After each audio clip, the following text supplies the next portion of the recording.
Lucu ya, justru ketika kita berhenti maksa sesuatu, hal itu malah datang sendiri. Kayak waktu kamu udah capek berharap, tiba-tiba kabar baik datang tanpa disangka. Itulah keajaiban dari ikhlas, kekuatan yang sering diremehkan, padahal diam-diam mengubah segalanya. Aku pernah di fase di mana aku ngerasa, kok hidup ini nggak adil ya?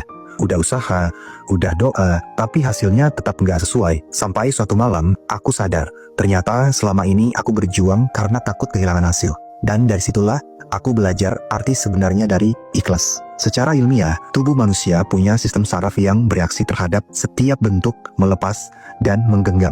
Ketika kita terlalu ngotot, tubuh kita aktifkan mode fight or flight. Kortisol naik, jantung berdebar, dan otak reptil kita, yaitu bagian yang penuh rasa takut, itu mengambil alih kendali. Itulah kenapa semakin kita kejar sesuatu dengan rasa cemas, semakin terasa jauh. Karena vibrasi yang kita pancarkan adalah energi takut kehilangan. Tapi ketika kita mulai ikhlas, sistem saraf berpindah ke mode rest and restore. Tubuh mulai menghasilkan serotonin dan oksitosin, hormon ketenangan dan rasa cukup. Energi ini menenangkan frekuensi hati. Dan ini bukan metafora. Menurut riset HeartMath Institute, medan elektromagnetik hati manusia bisa menjangkau hingga 3 meter dari tubuh. Dan energi itu berubah sesuai emosi yang kita pancarkan. Jadi saat kamu ikhlas, kamu secara literal memancarkan energi keterbukaan yang mengundang hal baik datang.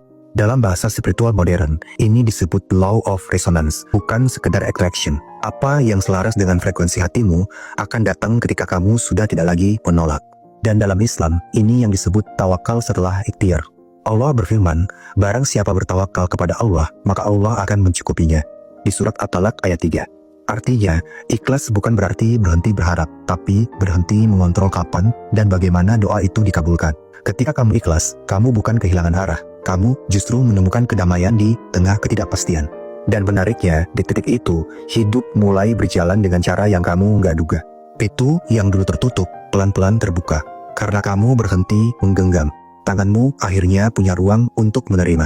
Ada 3 cara melatih ikhlas dalam hidup sehari-hari.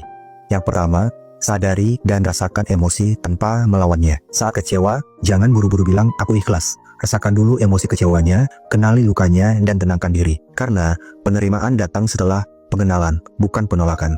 Yang kedua, ucapkan aku terima, aku percaya, aku lepas.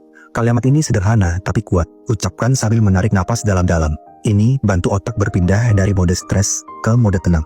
Ikhlaskan semua kepada Yang Kuasa.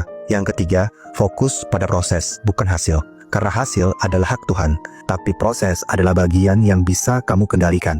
Dan justru di proses itulah jiwamu ditempa jadi lebih kuat.